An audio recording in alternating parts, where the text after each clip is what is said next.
Olá, seja mais uma vez muito bem-vindo ao Reforço Escolar ao Vivo, Reforço Acadêmico. A gente vai dar continuidade às nossas aulas de língua portuguesa com foco em produção e interpretação de textos. Eu queria iniciar essa aula fazendo uma retificação de uma informação que eu dei na primeira aula. Eu acabei me confundindo, a gente não tem uma sequência de 5 aulas, na verdade nós temos uma sequência de 4 aulas. Na quarta nós iniciamos esse percurso, ontem eu dei aula para vocês aqui, junto com a professora Fernanda. Hoje a gente dá continuidade. Amanhã tem um outro professor e a gente volta na segunda-feira só para organizar aí a nossa agenda e não ficar nada confuso. Então, eu precisei remanejar o conteúdo. Então, os tópicos que faltavam, a gente vai fazer uma compilação e na segunda-feira vai discorrer sobre os assuntos que ficaram faltando, que são empregos conectivos, gêneros textuais e estratégias de argumentação de textos acadêmicos. Então, vamos dar a nossa sequência aqui. Os tópicos da aula de hoje, deixa eu ver se eu consigo pegar minha caneta aqui. Não consigo. São fatores discursivos da textualidade, que é uma continuação do que a gente trabalhou ontem na aula anterior, e tipos de ambiguidade, tá? Ontem a gente chegou a ver, dos 5 fatores que eu apresentei para vocês, a intencionalidade, que tem a ver com um desejo comunicativo, com a proposta ou propósito comunicativo de quem está, né, articulando o texto, articulando o discurso. Eu trouxe aqui, né, o conceito, um conceito bem didático sobre o que é intencionalidade, e aí eu vou repetir esse conceito, né, só para lembrar, os fatores de textualidade são aquelas características que fazem com que um texto possa ser chamado de texto. Nós vimos na primeira aula a coesão e a coerência, inclusive alguns alunos ficaram um pouco confusos da diferença. Ontem eu retomei um pouco a diferença e tentei explicar um pouco melhor, elucidar um pouco essa questão. E também trabalhei nas primeiras aulas a coerência.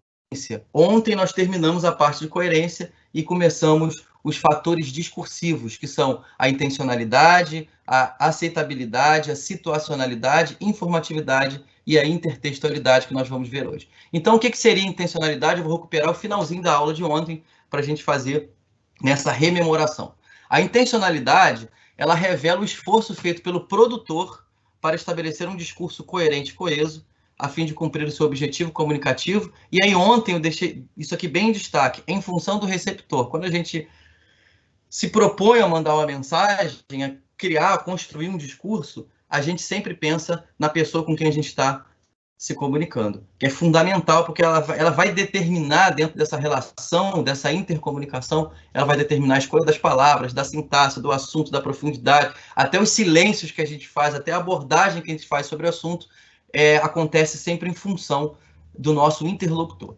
E a intencionalidade expressa também a visão de mundo e as ideologias de quem produziu a mensagem. Ontem eu cheguei a dizer que quando a gente olha um discurso, quando a gente está diante de um discurso, fazendo a co-construção do sentido daquele discurso, a gente consegue fazer um movimento retrógrado, né, um movimento de voltar no texto, nas bases do texto, e entender mais ou menos como aquela pessoa pensa. É o que a gente chama de análise do discurso. Existe uma série de ferramentas para fazer isso. Não é o objeto nem o objetivo dessa aula. Eu sugiro, inclusive, que você, se tiver um pouco mais de curiosidade, ali de uma veia de pesquisador da linguagem, tiver interesse, busque lá no Google, bota assim, análise do discurso. Tem algumas correntes diferentes, mas tem sempre uma aulinha mais didática mostrando as ferramentas principais desse tipo de análise. Aí eu trouxe aqui duas capas de jornal, duas capas de revista, da revista Veja e da revista Carta Capital, falando exatamente do mesmo fato. E é importante a gente entender que existe uma diferença entre fato e opinião. E mais importante ainda é a gente saber que 80% da nossa população, aproximadamente, um pouco mais até do que 80%, não consegue fazer a diferença entre fato e opinião. Isso significa quase 150 milhões de brasileiros não conseguem distinguir, né, o que é um fato de uma opinião. A gente vive hoje, né, na era das fake news, isso mostra um pouco que as pessoas têm uma certa dificuldade de determinar esse limite do que é verdade, do que não é, o que é mais congruente com a realidade, o que não é.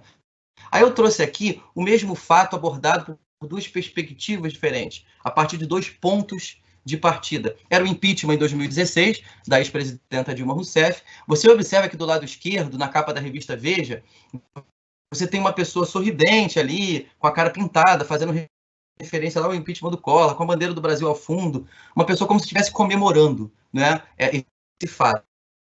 E na outra revista, na capa da outra revista, você tem ali algumas pessoas em projeção maior, e isso, o tamanho das figuras, a gente já viu isso na aula anterior, o tamanho das figuras, comunicação num texto multimodal, em que você tenha linguagem verbal, linguagem não verbal, diz muito sobre a configuração dos sentidos naquele texto. Você observa aqui que tem a Dilma ao centro, né, junto com um parceiro dela de caminhada política, que é o Lula, tá assim, os ensaístas do golpe. Você observa que na revista da direita, né, do seu lado direito, que é a Carta Capital, que é uma revista de espectro progressista, né, ou melhor, não é uma revista de espectro progressista, você tem os ensaístas do golpe, você tem a palavra golpe, e do lado esquerdo, a revista Veja, tem a palavra impeachment só, é uma palavra neutra, e do lado direito você tem uma palavra que tem um peso negativo muito grande. E você observa que tem os ensaístas do golpe, que seria o ex-presidente da Câmara, que apresentou o impeachment, José Serra, que foi o senador que defendeu o impeachment no Senado, você tem aqui o Gilmar Mendes, do STF, e o Moro, todos esses personagens como se estivessem convergindo para apoiar, né, e realizar esse golpe. Deixa eu só fazer uma retificação do que eu acabei de falar. A revista Carta Capital é de um espectro sim progressista e a revista Veja é de um espectro não progressista, nesse conjunto de análise política. Então você vê o mesmo fato abordado de duas maneiras diferentes. Olhando para esses dois textos, você consegue entender bem a intencionalidade de cada um, o ponto de vista e o posicionamento sobre esse fato, ok? Tem uma outra característica, um outro fator fundamental, que é a aceitabilidade. A aceitabilidade é uma característica que está em quem está recebendo essa mensagem. Ela está ligada à atitude do receptor diante do texto. Ele analisa e avalia o grau de coerência, de coesão, de utilidade e relevância do texto. Para isso, obviamente, a pessoa que está recebendo, o receptor, no seu caso, um aluno universitário recebendo os textos que você vai ler ao longo da sua formação acadêmica, você tem que ter condições de co-construir o sentido daquele texto, condições de receber, de ter uma recepção adequada daquele texto. Para isso, você tem que ter conhecimento linguístico, conhecimento paralinguístico, conhecimento de mundo, tudo que a gente foi vendo nas aulas anteriores. A aceitabilidade, ela exige um conhecimento de mundo e do contexto no qual a comunicação foi realizada, como eu acabei de falar. Você não pode ter condições de entender bem um texto se você não tem as informações suficientes para contextuais e de mundo, né, que circundaram, que circunstanciaram a produção daquele texto. A aceitabilidade ela é capaz de levá-lo a alargar os seus conhecimentos, levar o leitor, né, o receptor dessa informação, a alargar os seus próprios conhecimentos ou de aceitar ou não a intenção do produtor de texto. Quando eu leio, por exemplo, vou voltar aqui na imagem anterior. Se eu sou um cara de esquerda e leio a revista Veja, eu já vou ficar de nariz torto, porque eu já entendi qual é a intencionalidade ali. Se eu sou um cara de direita e leio a capa da Carta Capital, eu já falo, já vi esses esquerdopatas aí defender a Dilma. Então, a aceitabilidade está ligada diretamente à percepção da intencionalidade, que diz muito sobre o ponto de vista, né, de quem escreveu. E aí eu trago aqui para vocês essas duas imagens da aceitabilidade, de acordo com a percepção do que o produtor do discurso quis passar para a gente. Eu trouxe uma outra imagem muito conhecida, que é de cigarro. Para que eu trouxe essa imagem? Ou seja, é proibido fumar. Quando essa imagem começou a circular, ela começou a circular, obviamente, num contexto em que as pessoas fumavam muito. Hoje a gente pode observar, né? Eu sou da década de 80, nasci na década de 80. Então, na década de 90, quando eu comecei a entender um pouco mais o mundo e olhar para esses símbolos, era um momento em que as pessoas fumavam demais. Os amigos do meu pai fumavam, meu pai, minha mãe, todo mundo fumava. Hoje em dia, a gente não vê tanta gente fumando assim. Quando saiu esse símbolo, a aceitabilidade dele teve uma reação muito grande. As pessoas demoraram um pouco a entender a sua mensagem efetiva, a aceitar essa mensagem. Hoje em dia, quando a gente vê, inclusive tem espaços agora restritos para fumantes. As pessoas, ao longo do tempo, vão criando um grau maior de aceitabilidade das mensagens. Eu trouxe justamente essa imagem para mostrar que um signo, um símbolo que traz uma série de pontos de vista, uma série de informações, eles não necessariamente vão ser aceitos num determinado momento de forma imediata. Às vezes precisa um pouco mais de exercício de entendimento daquele símbolo, um pouco mais de tempo de exercício mesmo das relações sociais para que aquela informação seja acolhida, agasalhada e praticada no seio da sociedade. Um terceiro fator importante é a situacionalidade, que a gente também pode chamar de contexto. todas as vezes que a gente abre a boca na vida, a gente está fazendo isso dentro de um evento social. E esse evento social, ele está circunscrito, ele está situado, por isso que o nome é situacionalidade, ele está situado num momento da história, num momento, inclusive, da história daquelas pessoas, numa determinada fração de tempo em que aqueles significados, por exemplo, vão ser valorizados. Vou dar um exemplo simples aqui da vida de todo mundo. Suponhamos que você esteja trabalhando num lugar. Todo o seu assunto dentro com aquelas pessoas vai ser praticamente sobre o exercício da profissão ali no dia a dia. Se você é mandado embora, você troca aquele emprego, você encontra de novo aquelas pessoas, anos depois, é numa outra situação. A relação que você vai ter com aquelas pessoas pode continuar sendo a mesma, de proximidade ou não, mas a própria temática, de acordo com o contexto, a situação, vai mudar, a profundidade da abordagem dos temas, já não te interessa mais o que acontece naquele emprego, se o assunto que aquela pessoa vai ser outro. Isso acontece o tempo inteiro. A comunicação, ela se altera, ela muda de acordo com a mudança dos eventos sociais e com a situação e o contexto. Então, a situacionalidade, ela é responsável pela adequação do texto ao contexto sociocomunicativo. Ela reúne os fatores que tornam um texto adequado ou não a uma situação atual ou recuperável. Sabe quando você fala assim, aquela pessoa é meio sem noção quando fala alguma coisa que quebra a expectativa de comunicação dentro de um determinado contexto? Então, quando a pessoa quebra o contexto, quebra as expectativas de comunicação dentro de uma determinada situação, ela está descumprida, ela está provocando o que a gente chama de ruído de comunicação. Aí a gente usa expressões como, essa pessoa não tem noção, ou ela foi deselegante, ou ela foi desagradável, e uma série de outros adjetivos que a gente pode atribuir a quem vai quebrando, né, essas expectativas de sentido. Eu trouxe aqui, primeiramente, para a gente entender bem a situacionalidade e como ela é muito contextual, uma imagem que mostra aqui uma expressão de frente, né, e uma expressão de fundo. Lá no fundo tem uma pessoa sendo enterrada, é um velório. E aqui na frente tem uma série de pessoas que parecem ser amigos ou alguém próximo, né, pessoas próximas ao defunto, que não estão representando o que a gente culturalmente costuma entender como uma situação de velório. Tem pessoa rindo, as pessoas estão conversando, umas de costas e tal. Você vê que parece que tem ali alguém, né, que poderia ser a sogra ou a esposa dele, pela idade, não sei, rindo. Então, é um contexto que quebra a expectativa daquela situação. E aí, como a gente viu nas aulas anteriores, toda quebra de expectativa, seja de significado de palavras, seja de estrutura sintática, seja de contexto de situação, a quebra de expectativa tem, em geral, né, na maioria das vezes, principalmente quando o autor do discurso domina as ferramentas de linguagem, tem uma intenção de crítica, de deboche, uma intenção lúdica, uma intenção irônica. Aqui, obviamente, se você observar, é uma intenção irônica.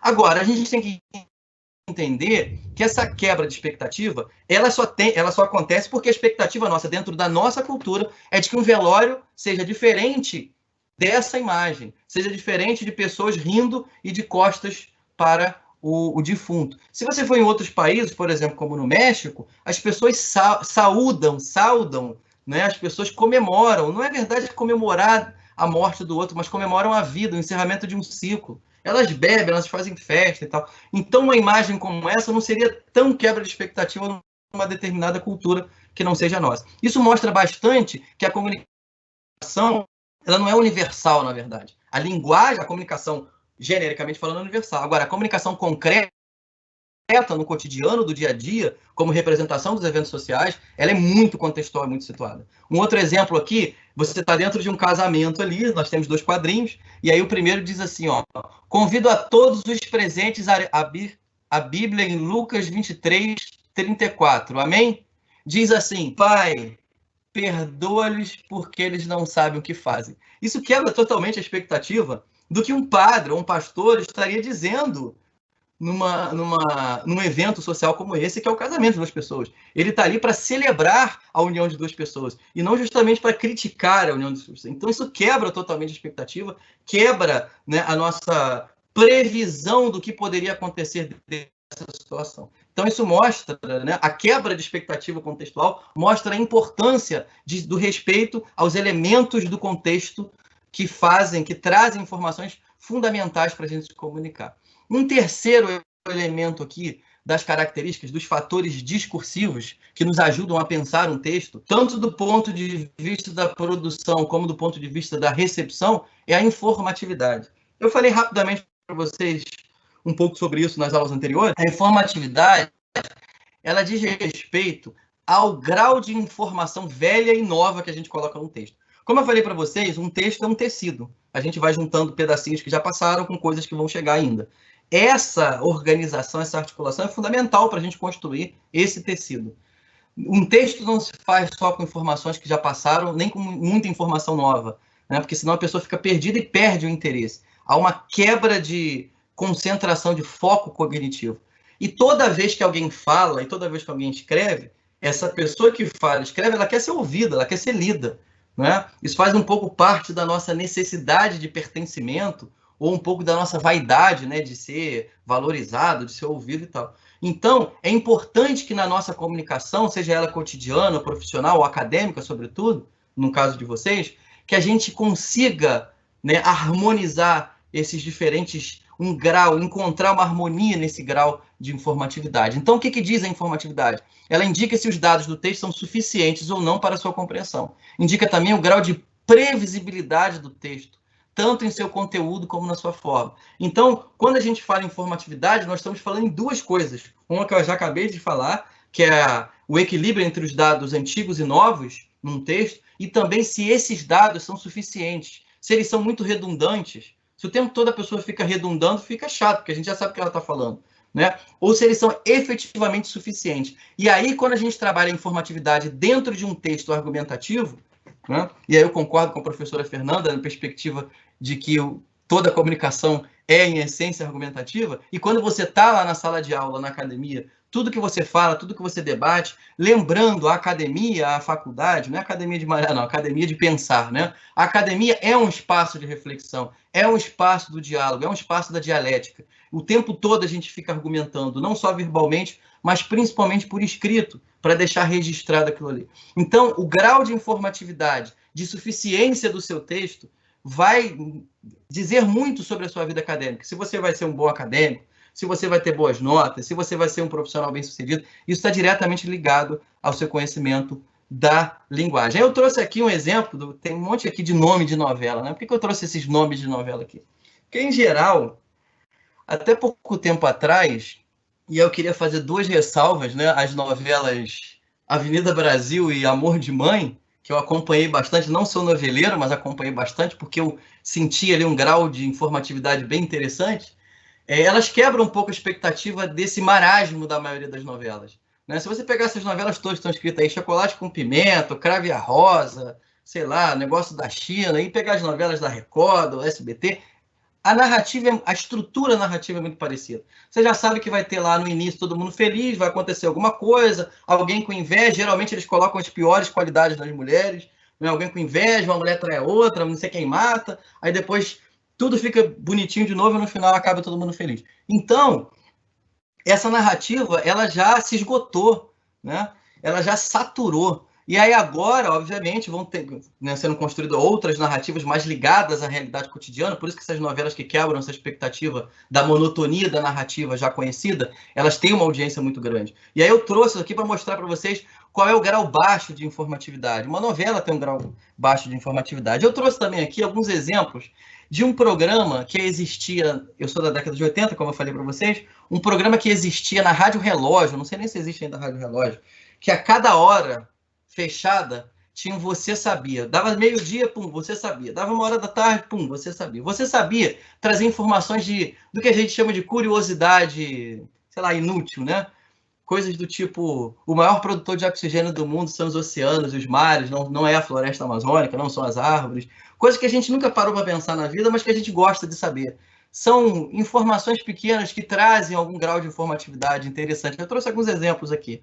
A unha da mão cresce 4 vezes mais que a unha do pé. Isso não vai mudar a realidade do mundo, isso não vai mudar a sua vida, mas você gosta de saber como uma curiosidade para você rir, uma curiosidade mais lúdica, né? Um prato de feijoada leva de 6 a 8 horas para ser digerido. Isso talvez seja mais importante, né, para a vida das pessoas. O músculo mais forte do ser humano é a língua. A produção de carne, isso aqui também é fundamental. Inclusive, isso aqui leva a muitas discussões sociais.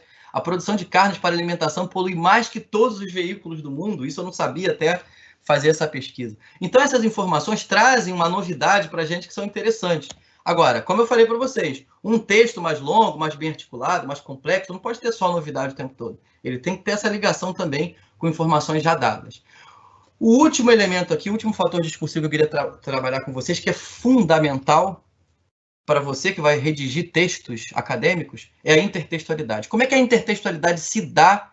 Eu vou mostrar para vocês aqui uma definição e depois vou mostrar rapidamente como é que ela se dá na vida acadêmica. O tempo inteiro na faculdade, na academia, você pode ter a sua opinião, você pode pensar o que você quiser, beleza. Todo mundo tem capacidade cognitiva de construir, criatividade, de propor. Só que na academia existem algumas regras, alguns protocolos, igual o protocolo que a gente está vivendo hoje. Tem que sair de máscara, tem que passar álcool na mão, tem que lavar a mão não sei quantas vezes por dia. Na academia também tem protocolos. Um dos protocolos é, você para dizer alguma coisa com autoridade, você tem que ter uma caminhada muito grande. Toda vez que você disser alguma coisa, é que você já está bebendo na fonte de alguém que disse com uma certa autoridade. Então, a intertextualidade no texto acadêmico está diretamente ligado com as referências bibliográficas. Por isso que é fundamental você, desde o início da faculdade, já fazer essas pesquisas bibliográficas, procurar lá as referências acadêmicas em cada tópico, em cada assunto que você está trabalhando, porque isso vai te dar uma certa sustentação ao longo da sua trajetória na academia. Você não vai ficar falando, mas eu acho isso. Na academia você não acha. Infelizmente ou felizmente, eu não sei, tem um lado bom e um lado ruim, é assim. Você tem que fazer o aporte da sua tese, das suas ideias, dizendo assim, eu li fulano diz isso, eu li ciclano diz aquilo. Essas retomadas de ideias, esses discursos reportados, essa citação é fundamental para a fundamentação argumentativa do seu texto. Então, a intertextualidade é quando um texto toma outro como ponto de partida, como modelo, ou faz referência a esse texto. Dizemos que esse texto utilizou da intertextualidade. Assim, a intertextualidade diz respeito à relação que um texto mantém com outro texto anterior a ele. Essa relação pode ser na forma ou no conteúdo. Por exemplo, existem muitas maneiras de você fazer intertextualidade. Eu dei uns exemplos nas aulas anteriores. Quando você pega uma música e muda a letra, intertextualidade. Quando você pega um filme, por exemplo, Duro de Matar 1, Duro de Matar 2, Duro de Matar 3. Sexta-feira 13, 1, 2, 3, 4, 5. A 2, obviamente, que é uma continuidade, faz algum tipo de ponte com a 1. A 3 faz com a 2, a 4 faz com a 3. Porque se não fizer, não é um conjunto de filmes amarrados, não tem ligação entre um e o outro, não tem uma interligação, não tem uma intertextualidade.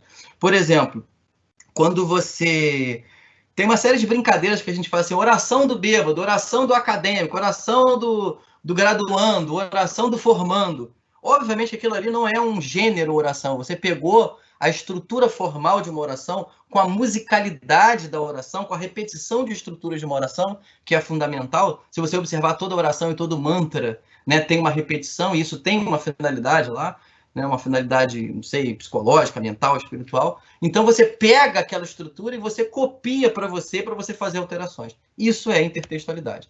Eu trouxe aqui alguns exemplos interessantes. Um quadrinho do Nani que diz assim, galinhas filosóficas. O que veio primeiro, o ovo ou a galinha? Eis a questão. Eu acho que viemos do macaco. Aí a outra galinha diz, uma darwiniana. É por isso que dizem que uma pessoa burra tem cérebro de galinha. Aqui você tem uma série de intertextualidade. Você tem a intertextualidade da pergunta que veio primeiro, o ovo ou a galinha, que é uma pergunta, né, filosófica, digamos assim, do senso comum. Né? Você tem uma outra pergunta, que é uma outra intertextualidade, que é a ideia de vir ou não do macaco, e você tem uma outra referência, que é a questão da teoria darwinista da evolução.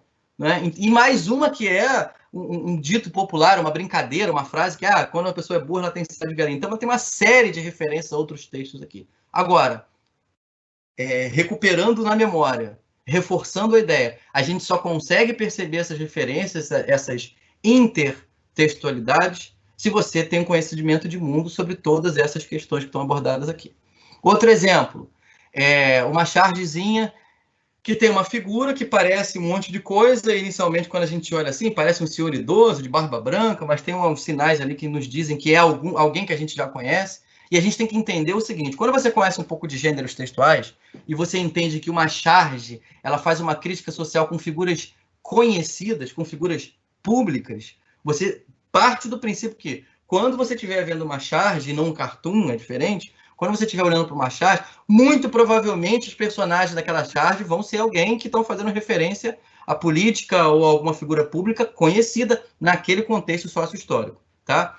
Diz assim, ó, famintos e miseráveis, sigam-me e eu os conduzirei ao mundo de quentinhas e cestas básicas. Aqui, obviamente, que tem uma crítica a uma figura muito conhecida, que é o ex-presidente Lula, e faz uma intertextualidade com uma figura bíblica, que, né, olha o deserto no fundo, olha ele no alto de um cume, olha a roupa de peregrino, olha o cajado, mas olha a barba branca do Lula, olha a faixa verde e amarela. Então ele fez uma intertextualidade como se tivesse, né, falando dessa figura bíblica que nos leva à terra prometida e fala, famintos e miseráveis, sigam-me e eu os conduzirei ao mundo de quentinhas e cestas básicas. Ou seja, é uma crítica, porque todas as charges faz crítica, mas é uma crítica falando ao mesmo tempo de um governo atual, fazendo a intertextualidade com uma passagem bíblica. Agora, você só entende isso se você conhece um pouquinho, pelo menos, dessas histórias. E se você está vivendo um desses momentos, ok? E aí, para finalizar a nossa intertextualidade aqui, eu trouxe mais um quadrinho da Mônica que trabalha com intertextualidades. Ele diz assim, ó, espelho, espelho meu, no primeiro quadrinho. Existe garota mais bonita que eu? Ela olha para o espelho não diz nada, aí ela responde, aí ela fala, sai de costas e fala, quem cala, consente. Aqui, ele usou duas expressões, né, que são muito correntes, muito frequentes na nossa fala, que são ditos populares. O primeiro é o espelho, espelho meu, existe garoto mais bonito que eu, que faz referência aos contos de fado, quem cala consente, que é um dito popular, é uma expressão muito corrente no senso comum. Então ele fez aqui intertextualidade. E aí, agora a gente já consegue mais ou menos, porque essa pergunta é muito complexa, a resposta a essa pergunta é muito complexa, o que é de fato um texto? Esse foi o primeiro slide da nossa aula de quarta-feira e está sendo agora encerrado na aula de hoje. E aí eu coloquei aqui só como ponto de partida para a gente pensar, para a gente refletir. O que é um texto? O texto pode ser entendido do ponto de vista do produtor e ele pode ser entendido do ponto de vista do leitor. Do ponto de vista do produtor, um texto é um processo planejado de construção de sentidos, como a gente viu lá no início da aula 1. Você tem que planejar o texto. E ele não é pronto, isso que a gente tem que entender, principalmente você que vai passar 4, 5 anos na faculdade escrevendo. As ideias não caem do céu e vêm todas arrumadinhas e a nossa tarefa simplesmente é psicografar. Não existe isso. Esqueça essa ideia de que produzir texto é uma inspiração. Não existe isso. Se as minhas 4 aulas aqui servirem para acabar com essa ideia, com esse mito na sua cabeça, já serviu bastante, já cumpri meu objetivo. Então, o texto é trabalho, o texto é produção, o texto é planejamento, o texto é construção. E do ponto de vista do leitor também, que a gente tem uma ideia, muito pueril também, de que a gente vai receber aquelas informações, elas vão fazer uma conexão com o que está dentro da nossa cabeça, vão encontrar o espelhamento do que está dentro da nossa cabeça, ou seja, todas aquelas palavras eu conheço, então se eu conheço aquelas palavras, eu estou apto, né, se eu sei o significado daquelas palavras que estão ali, arrumadas de alguma maneira, eu já estou apto a interpretá-las e encontrar, né, o sentido que o produtor do texto quis transmitir para mim. Não é isso. Você vai ter que mobilizar uma série de conhecimentos de mundo, de contexto, saber quem é que escreveu, por que escreveu, para quem escreveu, para você poder, ao final, ter pistas suficientes para poder reconfigurar em parte, e não sempre no todo, o que o produtor do texto quis dizer. Então, do ponto de vista do leitor, um texto é um conjunto articulado de pistas de sentido, depreensíveis e, sobretudo, negociáveis. É isso que é o mais importante. Um texto ele nunca está pronto, nunca está fechado, a gente está sempre negociando os sentidos dele. Aí a gente entra agora no segundo momento da nossa aula, que é muito importante, que eu trouxe uma série de exemplos aqui para a gente poder discutir e trabalhar. E eu gostaria que vocês tivessem bastante atenção, porque no nosso cotidiano está cheio desses exemplos, que são a ambiguidade. A própria palavra já traz um pouco da ideia, porque ambi significa dois. Então, ambiguidade é qualquer palavra ou expressão que traga mais de um sentido, que trabalhe com mais de uma possibilidade de compreensão. Então, para isso, a gente tem que entender mais ou menos como é que acontece esse processo dentro da nossa cabeça, tá? De produzir a linguagem, de produzir a comunicação. Eu trouxe aqui um organograma bem simples, isso aqui é muito a grosso modo, mas muito grosseiro, só para a gente entender mais ou menos o que acontece. É mais ou menos assim. você pensa no que você quer dizer. A segunda etapa, elas não são lineares, tá? Elas acontecem mais ou menos ao mesmo tempo e a gente vai o tempo todo refazendo, monitorando esse processo. Mas a gente precisa, tanto que eu coloquei as setinhas para lá e para cá, para lá e para cá. Eles se retroalimentam. Cada uma dessas etapas se retroalimenta. Mas o primeiro processo é você pensar na mensagem, tá? Aí você pensa na mensagem, automaticamente você já começa a escolher as palavras, as expressões que você vai usar, e aí você já começa a organizar essas palavras e expressões, né, de uma forma linear, uma do lado da outra, para poder a outra pessoa entender, lógico, né? E aí a última etapa é você transformar isso tudo em representação gráfica ou sonora, que a gente chama de fônica. Você vai fazer uma representação aqui, representa gráfica ou fonemicamente. E o importante a entender é que o tempo todo, quando você está fazendo essa representação, você está voltando aqui no seu pensamento e na escolha das palavras e na organização das palavras, aí volta, escreve, rasga, tira, muda a posição. Se estiver trabalhando no computador, então, num editor de texto, melhor ainda, que você fica trocando a posição das coisas, apaga, tira, joga para baixo, joga para cima. O tempo inteiro a gente vai fazendo esse movimento de monitoramento constante, de retroalimentação das etapas, e tudo isso governado pelos elementos extralinguísticos, esses fatores discursivos que a gente acabou de ver, que dizem respeito diretamente às intenções do discurso. Isso na hora de você produzir. Isso você está pensando como se você fosse falar para alguém ou escrever para alguém. Você como aluno na academia. Agora, produzindo o texto. Agora vamos pensar você como aluno na academia recebendo o texto. Como é que é esse processo de compreensão da linguagem? Você recebe a representação. A primeira etapa, obviamente, mas ela não acontece sozinha, ela acontece o tempo todo, você negociando com outros níveis da linguagem. Você começa a decodificar essas palavras. Ah, o que significa a palavra X, Y, não sei o quê. Isso tudo acontece em milésimos de segundo. Não são centésimos de segundo, são milésimos de segundo. Né? Isso acontece numa velocidade que a gente não consegue nem mensurar, nem medir, muitas vezes. Você precisa de aparelhos para medir essas velocidades. Tá? E aí você está codificando as palavras, analisando ao mesmo tempo os papéis sintáticos e temáticos. O que significa isso? Por exemplo, quando você ouve a palavra assim, João comeu macarrão, você entende? Quando você lê João, você entende como uma pessoa. Quando você lê comeu, você já espera a próxima informação, que deve ser alguma comida, né? E aí vem macarrão, você sabe o que é macarrão, que é efetivamente uma comida, preencheu ali todos os papéis possíveis. Então, ao ler, você não vai ficar pensando na sua cabeça assim, isso é sujeito, isso é objeto. Não. Quando a gente fala de papéis sintáticos e temáticos, você fica prestando atenção nas relações de concordância entre o verbo e o elemento que a gente chama de sujeito, que é importante você prestar atenção nisso, até para construir o significado, e ao mesmo tempo você fica pensando assim, João comeu, logo alguma coisa vai ser comida. O contrário não poderia acontecer, macarrão comeu João. Isso você dá um bug, você para. Então, o processo de você começar a codificar as palavras e os papéis sintáticos vão te dando esse caminho e vão dizendo para você se esses papéis estão sendo preenchidos de acordo com o nosso conhecimento de mundo e de cultura. E aí você vai automaticamente codificando e analisando a mensagem. E esse processamento também é feito o tempo todo em retroalimentação, com monitoramento constante e também governado o tempo todo por elementos extralinguísticos. E o tempo inteiro você fica pensando ali qual é a intenção do cara, o que o cara quis dizer para mim. E essa palavra aqui, esse é o exercício muito importante para vocês fazerem logo do início da universidade, da faculdade até o final. Vocês ficarem olhando o texto num exercício de metacognição, de metalinguagem. Por que ele botou essa palavra e não outra? Por que ele organizou assim? Por que essa frase está muito curta? Ou está muito grande, está muito longa? Que texto chato, como é que poderia ser diferente? Esse exercício vai te dando uma solidez na análise linguística muito interessante. Quando lá no final você começar a fazer o tal do TCC, que todo mundo acha super chato, você já vai ter uma facilidade maior, ok? Então vamos lá. Expectativas linguísticas e discursivas. A gente viu lá atrás o princípio da expectativa de sentido. É quando eu estou dentro de determinado contexto, eu também estou dentro de um determinado campo de discurso. Eu dei 2 exemplos simples, eu vou voltar para vocês lembrarem. Quando, por exemplo, eu estou num hospital e eu ouço a palavra doutor ou doutora, eu vou pensar no médico, no fisioterapeuta, no psiquiatra e tal, né? Eu não vou pensar na pessoa, no recepcionista do hospital, e nem vou pensar num advogado, num promotor. Se eu tiver num fórum, sim. Esse foi o exemplo que eu dei lá atrás. A gente vai interpretar isso de formas diferentes. Por exemplo, se você tiver numa escola, professor é o professor, é aquele que leciona.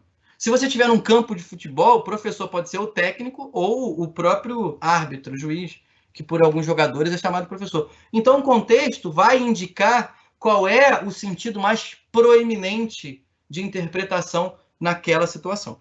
Da mesma maneira que existem expectativas de sentido das palavras e expressões, também existem expectativas de sentido das estruturas linguísticas. Por exemplo, quando eu digo assim, o leão comeu, você, com seu conhecimento da língua portuguesa, você sabe que o verbo comer, ele precisa de alguma coisa a mais. Essa informação, o leão comeu, se eu chegar para você e falar assim, o leão comeu e foi embora, nunca mais aparecer na sua vida. Você vai ficar pensando, cara, o que o leão comeu? O Thiago não falou o que o leão comeu. Você vai esperar uma informação a mais, que esse verbo, na estrutura dele, cria uma expectativa. E aí eu coloco assim, o leão comeu delicioso. Não preencheu, quebrou a expectativa, porque nesse espaço aqui, e você já sabe disso, você não precisa ir para a escola para aprender. Uma criança de 5 anos sabe que essa frase, o leão comeu delicioso, não funciona na língua. E aí você vai ver aqui, ó, que delicioso não cabe aqui. Por quê? Porque ele é um adjetivo, que cabe aqui é um substantivo. Não precisa, nenhuma criança vai falar, o leão comeu delicioso não funciona porque é um adjetivo, não um substantivo. Ela já sabe intuitivamente isso. Ela tem toda uma estrutura, um mecanismo que faz ela saber se essa frase está certa ou não.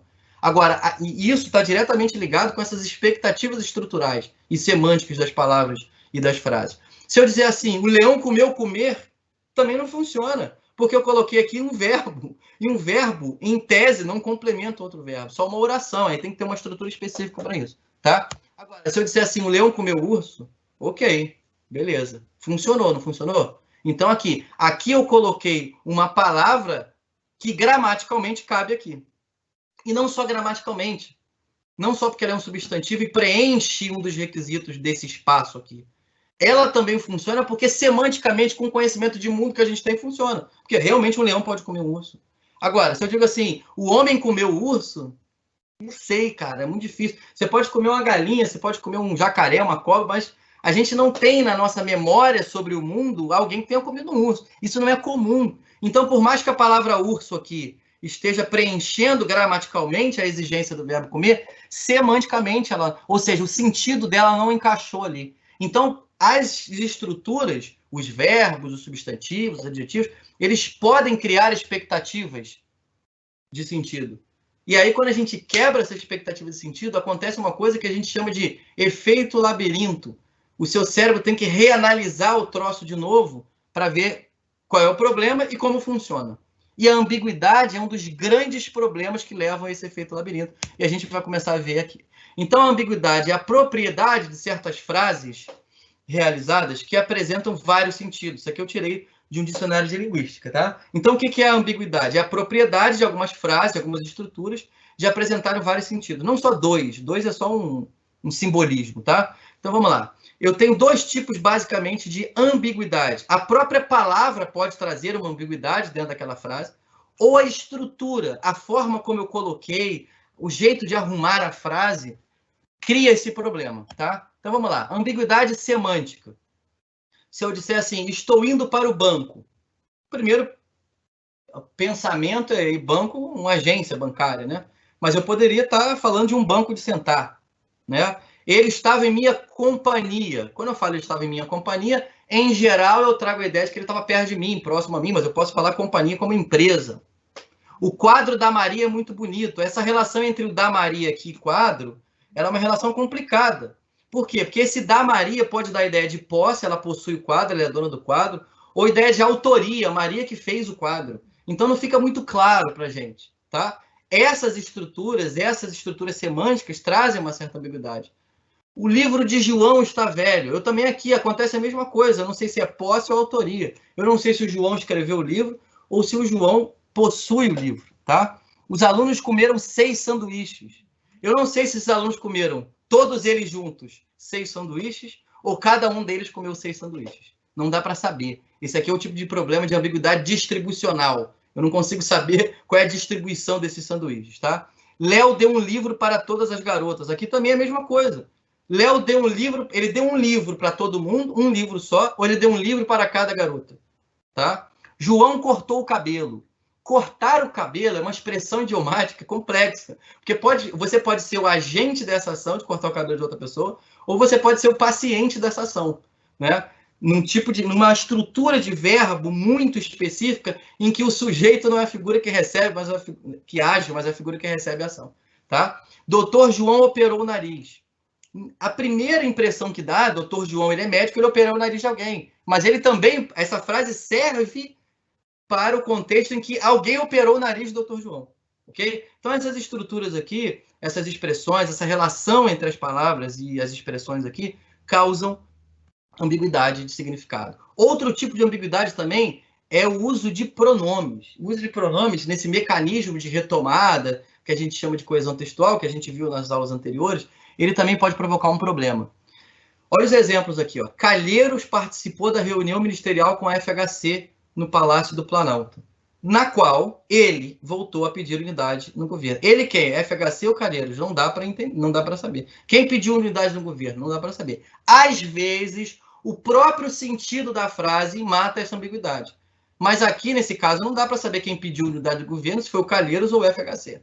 Tá? Aí você vai ter que ter muito conhecimento do contexto, mas você pode, linguisticamente, tirar esse ele, botar outras coisas, por exemplo, na qual Fernando Henrique voltou a pedir unidade do governo, ou na qual Renan voltou a... Aí você fala de um ou de outro. Ou você pode dizer na qual este último voltou a pedir unidade do governo, que seria um pouco mais pobre, mas resolveria o problema. Tá? A denunciada disse que travou luta corporal com a vítima, momento em que a mesma gritou o seu nome. A vítima gritou o seu nome, a denunciada gritou o seu nome, ou a vítima gritou o nome da denunciada, ou a denunciada gritou o nome da vítima. Não dá para saber. Ou seja, tem uma série de possibilidades de interpretação aqui. O denunciado falou sobre sua relação comercial com o dono da padaria e disse que ele não mais pretendia prolongar o negócio. Quem não mais pretendia prolongar o negócio? O denunciado ou o dono da padaria? Não dá para saber. Qual é o problema dessas estruturas? Você trava e volta e fica lendo. Agora, você imagina você escrevendo um texto para o seu professor, lá da faculdade. O cara, ou a professora, vou botar a cara, né, tem 300 alunos. Eu sou professor e vou pedir a vocês, pensem na vida dos professores. O cara tem 300 alunos. Você imagina se ele pega um texto em que a cada parágrafo tem um problema de quebra de expectativa de sentido, no outro tem problema de ambiguidade, no outro tem não sei o que, o cara vai jogar o seu texto fora. Vai deixar para ler lá no final, ele vai ficar de saco cheio do seu texto. Então, é preciso que, para você ter um bom desempenho acadêmico, não estou falando só de nota, não. Estou falando de bons trabalhos, né, construídos, elaborados, você entenda essas ferramentas da linguagem para usá-las de forma adequada e satisfatória. Aí agora vem o segundo grupo, que é o grupo das ambiguidades sintáticas. O que é uma ambiguidade sintática? O problema não está exatamente na palavra, e nem na relação daquela palavrinha com uma outra que está do lado. O problema ali é estrutural. Em geral, você, na maioria das vezes, você tem um problema de posicionamento e de função sintática. Então, nós temos 3 classificações dessa ambiguidade sintática. Você pode ter uma confusão de classes gramaticais. Você está lendo, você está lendo, de repente vem uma palavra que pode ser ou um verbo ou um substantivo, ou um verbo ou um adjetivo. E aí você trava e volta para efetivamente saber se ela é um verbo ou um adjetivo, um verbo ou um substantivo. É um problema de limite, de fronteiras de classe gramatical. Um segundo tipo de problema é o que a gente chama de dupla função sintática. Você se depara com uma estrutura que pode ser, ao mesmo tempo, complemento de um verbo anterior ou sujeito da próxima palavra. Você fica assim, o que essa figura é essa? Você fica para lá e para cá com a cabeça. Todos esses problemas, eles travam a sua leitura. Se travam a sua leitura, travam a leitura do seu professor também. Né? E aí eu dei, durante muitos anos, aula para Enem. E durante um tempo eu recebi as instruções, acabei nem conseguindo corrigir, ser corretor das provas do Enem, mas eu fiquei sabendo lá, conversando com os colegas, que teríamos 6 minutos para corrigir cada redação do Enem. Porque os professores têm 3.000 redações para corrigir em um mês, cada professor. Na época tinha, não sei como é que é. Você imagina você corrigir uma redação em 6 minutos. Aquela redação tem que estar muito bem amarrada, muito bem estruturada, de um jeitinho muito específico, para você dar uma boa nota. Porque quando chegar no 30º dia, na 100ª redação, você já está de saco cheio para corrigir. Não esqueça que o seu professor da faculdade, na hora dele corrigir a sua prova, né, o seu trabalho, lá, o seu exame, ele é um ser humano, ele está cansado, ele trabalha para caramba, ele dá aula em tudo quanto é lugar. Então, quanto mais fácil, claro, nítido for o seu texto, mais bacana vai ser sua vida. Então, vamos lá. E o terceiro problema é o problema na posição dos termos. Vamos seguir aqui alguns exemplos. Primeiro, confusão de classes gramaticais. Eu vou ler as duas frases, aí você vai ver, presta atenção, que o que está em azul aqui, o conflito está exatamente nesse ponto da frase, tá? O que está em azul é a classe gramatical dos adjetivos. E o que está em verde é a classe gramatical dos verbos. Mas olha o que acontece aqui. Quando você começa a ler essa frase, diz assim, eu acho que a menina limpa. Quando você diz, eu acho que a menina limpa, a primeira interpretação é que isso aqui é um verbo. Porque quando você diz assim, eu acho que a menina, você já interpreta essa menina como um sujeito ou alguma coisa parecida, e você vai criar a expectativa estrutural de depois vir um verbo. Na sua cabeça isso é automático. Aí você diz assim, você lê assim, eu acho que a menina limpa toma banhos muito longos. Aí você volta e vê, esse limpa não é verbo, esse limpa era um adjetivo. Aí você relê, eu acho que a menina limpa toma banhos muito longos. A segunda frase diz, eu acho que a menina limpa todos os cômodos da casa. A segunda frase seria mais fácil de ler, porque a segunda frase efetivamente satisfaz a expectativa que você cria ao usar a palavra menina, de logo após vir um verbo. Então, isso é uma confusão de classes gramaticais. Isso acontece nos outros exemplos também. Ó. Quase sempre, a jovem estranha desaparece. A jovem estranha, você acha que ela está estranhando alguma coisa. Aí você vê um outro verbo, desaparece sem dizer nada. Aí você trava e volta. Aí você entende que esse estranho aqui é o adjetivo do jovem, não o verbo que vem após ele. Aí vem a outra frase. Quase sempre a jovem estranha sua imagem na fotografia. Porque o que acontece aqui? Quando você lê essas estruturas que estão em azul como verbo, logo depois vem um verbo, aí causa um choque, causa um estranhamento. Tá? Vamos lá.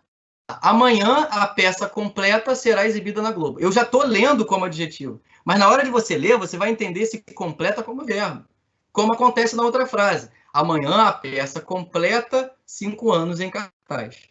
Esse completa aqui não é verbo primeiro, ele é adjetivo da peça. Então causa ali uma quebra de expectativa. Aqui, ó, eu percebi que a garota muda tentou se comunicar comigo. Aqui é interpretado como adjetivo, mas a palavra muda também pode ser um verbo. Isso causa ali uma ruptura de expectativa, ok? Então, tenham bastante atenção quando você for usar um verbo que possa ser interpretado como uma outra classe gramatical, e o contrário também é verdade. Quando você for usar um adjetivo, logo depois do substantivo, que esse adjetivo seja homônimo, ou seja, igualzinho a um verbo, porque isso pode provocar um freio, um obstáculo na interpretação. E aí vem uma recomendação a todos vocês, sem exceção. Revisem os textos que vocês leem. Não só para consertar problemas ortográficos de digitação, revisem para fazer justamente essa leitura crítica da clareza do que vocês estão tentando passar, ok? Vamos ao segundo problema, que é um problema bem grande, que é difícil de resolver. Na maioria das vezes a gente tem que reescrever a frase toda, que é o problema de orações encaixadas, que a gente chama lá na gramática tradicional de orações adjetivas. Muitas vezes dá um problema grande. Olha a primeira frase aqui, ó. O denunciado chamou a filha do vizinho que estava doente. Ó, esse que estava doente, que está aqui em vermelho, ele pode ser interpretado como o vizinho estava doente ou a filha do vizinho estava doente. Eu vou ler de novo. O denunciado chamou a filha do vizinho que estava doente. A primeira interpretação que você tem, por uma questão de proximidade estrutural, é você achar que quem estava doente era o vizinho.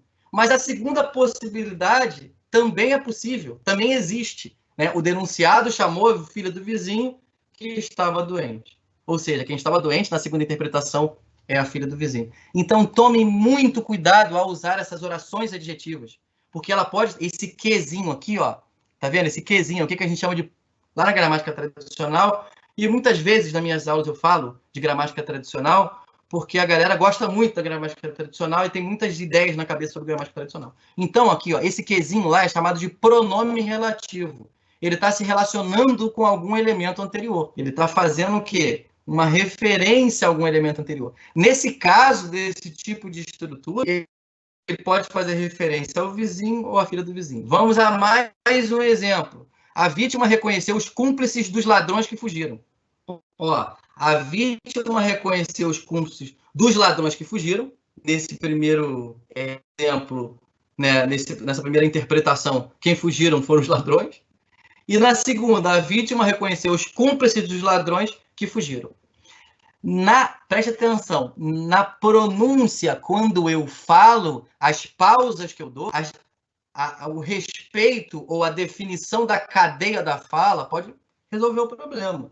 Na hora que você fala, esse problema pode ser resolvido. Como eu fiz aqui agora. Como eu fiz no slide anterior entre o adjetivo e o verbo. Agora, pensem, grande parte da produção acadêmica de vocês vai ser escrita, não vai ser falada.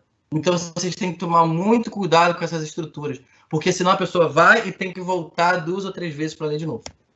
Aí agora a gente entra num outro problema, que é o terceiro problema, que é um problema de posição dos termos. Onde é que eu coloco as coisas? Sabe? Antes, depois, no meio, lá no início, lá no final. Geralmente, preste atenção. Vou voltar na gramática tradicional. Geralmente, os adjuntos adverbiais, que são informações acessórias, que não precisam estruturalmente, que a frase não depende deles, né? Os adjuntos adverbiais, em termos estruturais, eles são sempre uma fofoquinha a mais que eu dou sobre aquela informação, uma informação adicional.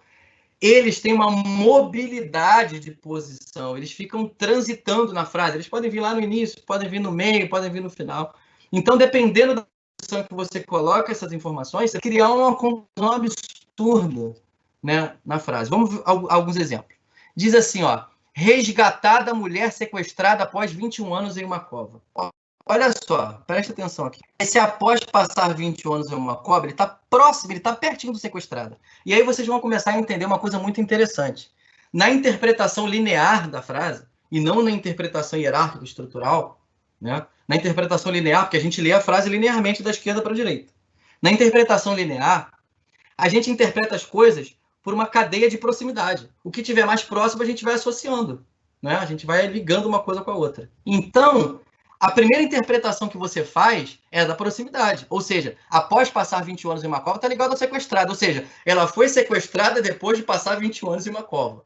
Mas, na verdade, o que ele quis dizer é que ela foi resgatada após 21 anos de ser sequestrada. Mas construiu-se aqui a ambiguidade. Esse após 21 anos, na verdade, fala do resgate, mas está próximo do sequestrada.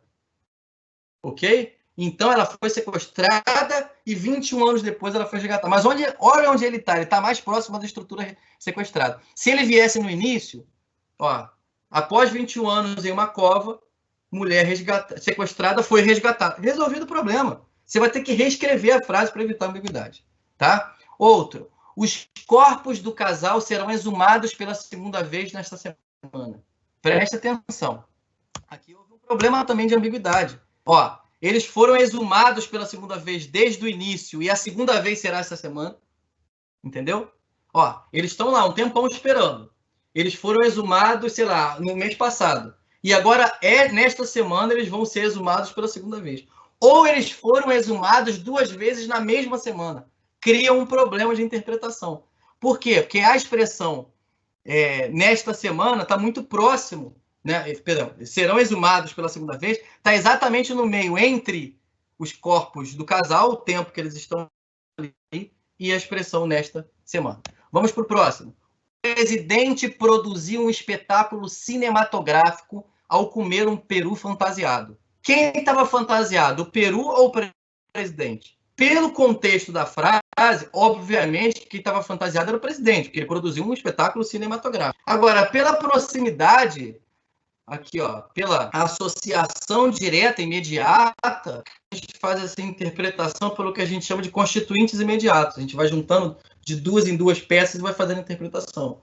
Se você for levar em consideração esse conceito de constituintes imediatos, a primeira interpretação sua é quem estava fantasiado era o peru, mas, na verdade, quem estava fantasiado era o presidente. Então, a frase poderia ser resolvida se a gente colocasse assim, fantasiado, vírgula. O presidente produziu um espetáculo cinematográfico ao comer um peru. Ponto. Resolvido o problema. Porque você aproximou o fantasiado de quem realmente estava fantasiado. Então, a gente começa a entender que a aproximação, que essa ligação entre os termos, entre os pedaços da frase, é extremamente importante para você organizar melhor o seu texto. Porque, lembrem-se, o seu leitor vai fazer o tempo todo a associação mais imediata, e aí ele vai ter que reler tudo, entender o contexto da frase para interpretar melhor e ver que, na verdade, você cometeu um problema ali. Você organizou a frase um pouco mal. E a gente precisa ter empatia linguística com o outro, né? Vamos lá. Pessoas que consomem bebidas alcoólicas com frequência apresentam sintomas de irritabilidade e depressão. Olha o que acontece aqui. Esse com frequência ficou no meio entre duas estruturas verbais. Consumir bebidas alcoólicas e apresentar sintomas de irritabilidade. Ele ficou exatamente no meio, ele está perto dos dois.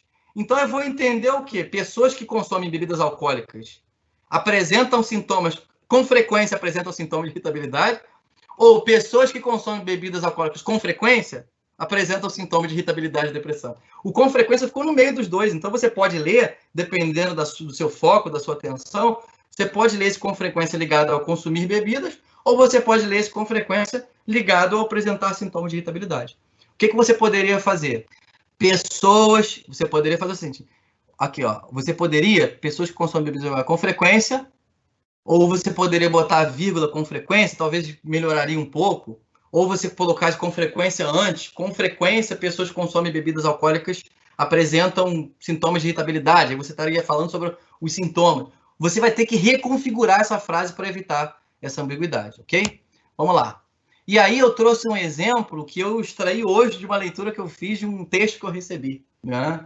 Uma leitura bem fresquinha, tá aí, ó. Não foi nem eu que criei, não foi um exemplo, né, ilustrativo, meramente ilustrativo. É um dado real, linguístico, discursivo, que está aí, né, à nossa disposição. O texto diz assim, ó, não custa lembrar que o governador afastado, Wilson Witzel, enfrenta um processo de impeachment sob suspeita de fraudes na pandemia. Esse sob suspeita de fraudes na pandemia aqui, ele pode ser interpretado de duas formas. Pela proximidade, ele pode ser interpretado como o processo de impeachment está sob suspeita de fraude. Mas, pelo contexto da frase, a gente vai entender que, na verdade, ele foi afastado sob suspeita de fraude. Então, esse sob suspeita de fraude lá no final complicou a interpretação de texto, porque a informação sobre suspeita de fraude, que está ligado ao verbo afastar, está muito distante do verbo. Então, se preocupem sempre com isso. As expressões que você quer ligar uma a outra tem que ficar o mais próximo possível. Porque se você começar a distanciar, pode ser que apareça no meio do caminho uma estrutura que aceite também aquela informação. Aí você fica na ambiguidade. Se eu vou para lá ou vou para cá, você não sabe o que acontece. Então, ó, não custa lembrar que o governador, eu reescreveria essa frase da seguinte maneira. E existem outras possibilidades, tá bom? Ó, não custa lembrar que o governador Wilson Witzel, vírgula, afastado sob suspeita de fraude na pandemia, vírgula, enfrenta um processo de impeachment. Ficaria muito mais claro, porque se suspeita de fraude na pandemia estaria diretamente ligado e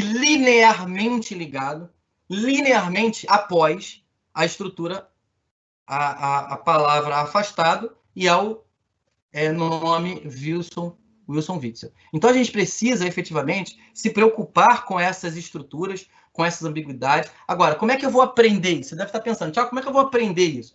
Qual é o livro? Me indica um livro. O melhor livro do mundo para isso você tem um pouquinho de atenção ao que você está lendo, lógico. Não existe nenhum livro que vai te ensinar tudo isso. Você vai alcançando isso com um pouco de pesquisa e, basicamente, leitura e exercício crítico de metalinguagem. É olhar para a frase com bastante atenção, com bastante foco e ficar buscando essas coisas. A coesão está certinha, aqui tem um problema, essa palavra aqui está causando um problema. Esse exercício de olhar para a linguagem, usar a linguagem para olhar para a linguagem, com estratégia, com atenção, ele é um professor, ele é o melhor mestre possível da língua e do discurso. E isso é fundamental e muito importante para vocês poderem desenvolver bons textos na vida acadêmica. Aqui eu encerro a nossa aula com algumas referências bibliográficas. Sugiro que vocês depois, com acesso a esse material, pesquisem esses livros. Esses livros são importantes, eles não são só destinados a estudantes de linguagem, mas a qualquer pessoa que tenha interesse nessa área.